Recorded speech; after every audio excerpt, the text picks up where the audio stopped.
Okay, सो थोड़ा fast तरीके से समझाऊंगा मैं, ठीक है, क्योंकि आई होप मैं जो टास्क देता जा रहा हूँ आपको, अभी तक मैंने रिपोर्ट 12 तक कवर किया है, आपको टास्क दिए हैं, ठीक है, तो थोड़ा बहुत सीखे हो गए चीज़ें, तो एक्चुअली क्या होगा कि जल्दी समझ भी आएगा आपको अगर खुद से एफर्ट्स डालें आपने।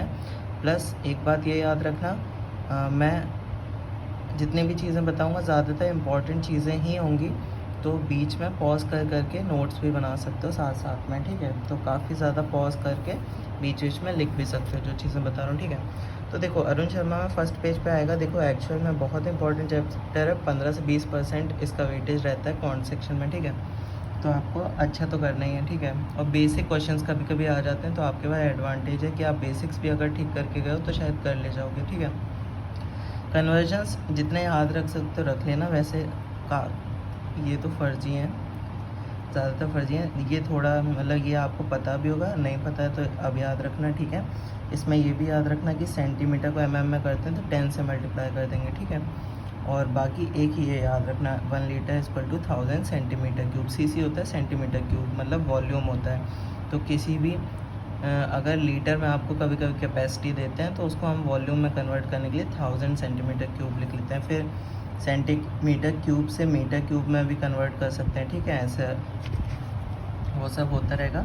फिर टाइप्स ऑफ एंगल्स आते हैं, ठीक है, तो इसमें काफ़ी सारे एंगल हैं, एक्यूट एंगल है, राइट, ऑब्ट्यूज, स्ट्रेट, रिफ्लेक्स, ठीक है। अब देखो अगर मतलब एक बार डेफिनेशंस पढ़ लेना, उसके बाद रिवीजन के लिए क्या किया करना, ये होता है अगर दो लाइन ऐसे हैं तो ये ज़ीरो एंगल होता है, ठीक है, एक्चुअली इसमें दिया नहीं है बट ज़ीरो एंगल होता है, याद रख सकते हो, ठीक है। फिर यहाँ से पूरा 90 तक जब जाओगे, बीच के सारे क्या एंगल होते हैं, यहाँ से जब ऐसे घूमोगे तो ये बीच के सारे क्या होंगे, एक्यूट एंगल्स होंगे। जब जैसे ही 90 डिग्री हो जाएगा तो ये राइट एंगल हो जाएगा, ठीक है, जल्दी बता रहा हूँ। फिर यहाँ से पूरा यहाँ जब कवर करोगे तो ये ऑब्ट्यूज कहलाएंगे, ठीक है। और ये जैसे ही आगे आ जाएगा तो ये एक स्ट्रेट लाइन बन जाएगी जिसको स्ट्रेट एंगल भी बोला गया है, ठीक है, भैया स्ट्रेट लाइन होगी। अब यहाँ पे कोई नहीं डिफाइंड होता है, यहाँ से यहाँ पूरा कहते हैं रिफ्लेक्स एंगल, ठीक है। और इनको ऐसे याद रखना कि ज़ीरो होता है, ये एक्यूट क्या होता है, ज़ीरो से एक्यूट जो एंगल होगा 0 से 9, ये इसमें बिलोंग करेगा, ऐसे लिखना भी सीख लेना। 90 के इक्वल नहीं लगाएंगे, ठीक है, क्योंकि वो राइट एंगल होता है, तो एक इक्वलिटी साइन नहीं आएगा, सिर्फ इनइक्वालिटी का साइन आएगा। और राइट एंगल ऐसे लिखना आना चाहिए। ऑब्ट्यूज कोई पूछे क्या होता है तो लिखना कि 90 और 180 के बीच में जो एंगल होगा वो ऑब्ट्यूज होता है, ठीक है। रिफ्लेक्स क्या होता है, 180 से 360 के बीच में, ये तुरंत लिखना आना चाहिए। और लिखने से ज़्यादा मेंटली विजुलाइज करना अच्छा होना चाहिए कि यार ऐसे ऐसे ऐसे ऐसे, ये वाली इमेज माइंड में बहुत अच्छी क्लियर होनी चाहिए, ठीक है, तो तुरंत आपके वो हो जाएंगे। एडजस्टेंट एंगल्स क्या होता है, कोई भी ऐसे देख लो जो अगल बगल में है, चलो इसकी डेफिनेशन क्या दी हुई है, एक तो वर्टेक्स कॉमन होना चाहिए, ये एंगल और ये एंगल का वर्टेक्स कॉमन है, और ये दो इस एंगल के ये दो आर्म है, इस एंगल के ये दो आर्म है, कोई एक आर्म कॉमन होना चाहिए, ऐसे भी जिसमें भी कंडीशन होगी वो एडजेसेंट होंगे। एडजेसेंट का मतलब ही होता है बगल वाला या जो सटा हुआ है, ठीक है, तो वो एडजेसेंट हो जाएंगे। कॉम्प्लीमेंट्री और सप्लीमेंट्री फिर आता है, ठीक है, तो कॉम्प्लीमेंट्री क्या होता है, इसकी एनसीईआरटी में बहुत अच्छी सिंपल सी डेफिनेशन लिखी थी, two angles whose sum is 90 degree, बस इतना याद रखना, एनसीईआरटी में भी लिखी है, आप लाइन्स एंड एंगल्स पढ़ोगे। और टू एंगल्स यहाँ पे भी तो लिखा है, two angles who add up to 180, ठीक है, तो सही है, ठीक है। और इसको याद रखना, काम पड़ जाते हैं, बट ज़रूरी नहीं है कि वो आजू बाजू है, ठीक है, कोई भी दो एंगल्स हो सकते हैं, बट अगर उनका सम अगर 90 आ गया तो हम कॉम्प्लीमेंट्री बोल देते हैं। वर्टिकल एंगल्स लिखा है, इसको एक्चुअल में एनसीईआरटी में वर्टिकली अपोजिट एंगल्स बोला जाता है, और आप भी प्रेफर करना वर्टिकली अपोजिट एंगल्स ही, ठीक है। तो ये भी काफ़ी इंपॉर्टेंट होता है, हर क्वेश्चन में ऑलमोस्ट लग जाता है, ठीक है। तो दो लाइंस जब भी मीट करेंगे तो वर्टिकली अपोजिट एंगल्स मतलब ये और ये एंगल हमेशा इक्वल आते हैं, ठीक है, ये प्रॉपर्टी होती है, इसको याद रखना। तो आपके ये kind of types of angle ऐसे क्विक रिवीजन हो जाएगा। बाकी पैरेलल लाइंस का भी एक बार जल्दी से देख लो, ये पैरेलल लाइन है, ये ट्रांसवर्सल है, तो ये एंगल इसके एंगल इसके इक्वल होता है, इसको करस्पॉन्डिंग एंगल कहते हैं, ठीक है। सिमिलरली ये इसके इक्वल होगा, मतलब ये इसके इक्वल होगा, ये इसके इक्वल होगा और ये इसके इक्वल होगा, ठीक है। इनको कहते हैं करस्पॉन्डिंग एंगल, लिख लेना, ठीक है। उसके बाद ऑल्टरनेट एंगल्स क्या होते हैं, ये इसके इक्वल होगा, ये इसके इक्वल होगा और ये एक्सटीरियर ऑल्टरनेट एंगल इसके इक्वल होगा और ये इसके इक्वल होगा, ठीक है। ये वो होते हैं। और को इंटीरियर एंगल्स क्या होते हैं कि इनका और इसका सम 180 होता है। क्यों होता है, जल्दी से समझ लेना। देखो ये वाला एंगल इसके इक्वल है, ठीक है, तो ये और ये 180 है क्योंकि ये स्ट्रेट लाइन है, तो ये और ये भी 180 होता है, ठीक है, समझ गए। इसको एंगल 1 नाम लोगे तो ये 2 होगा, तो ये 2 है तो ये भी एंगल 2 हो जाएगा।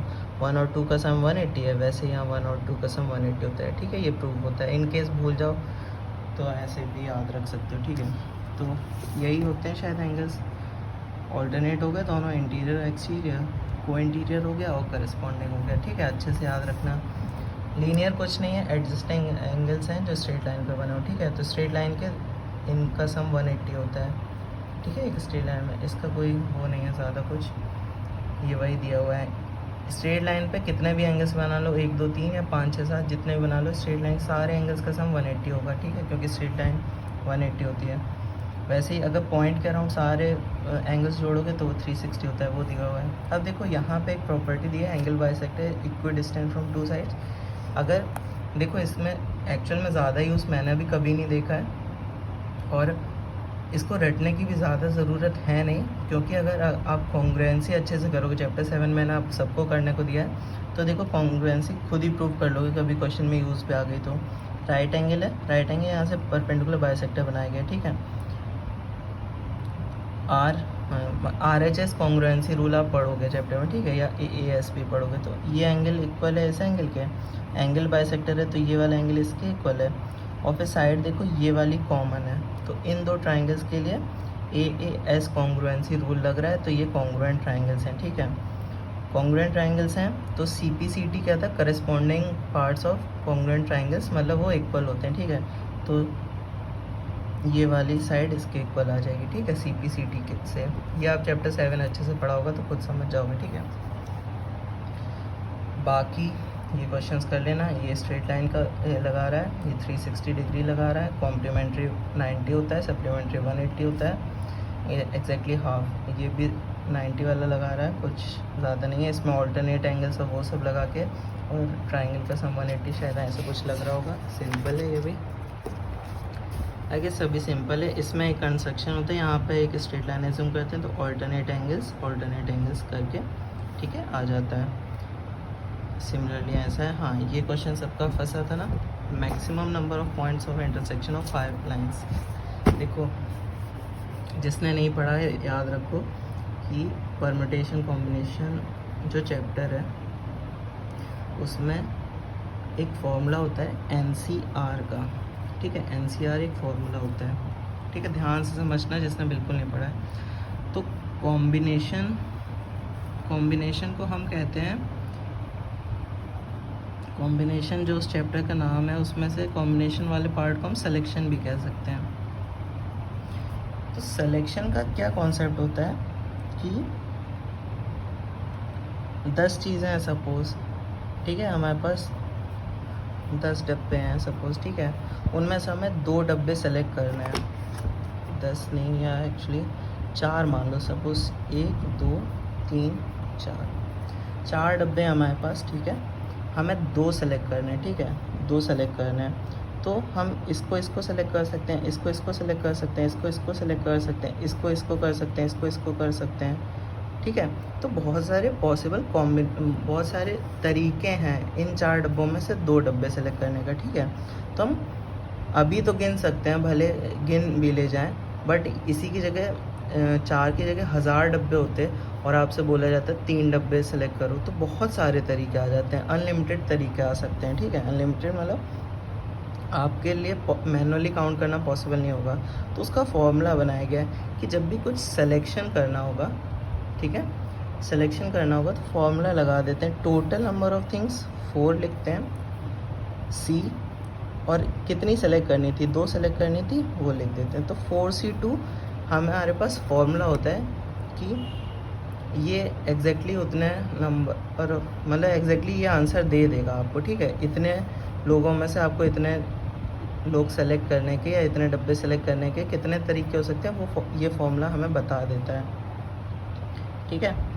तो इसको खोलते हैं कैसे, मतलब इसका मतलब क्या होता है, इसको देखो NCR मैंने लिखा था ना, N क्या होता है, नंबर ऑफ थिंग जितनी टोटल थी, R जितनी सेलेक्ट करनी थी, ठीक है।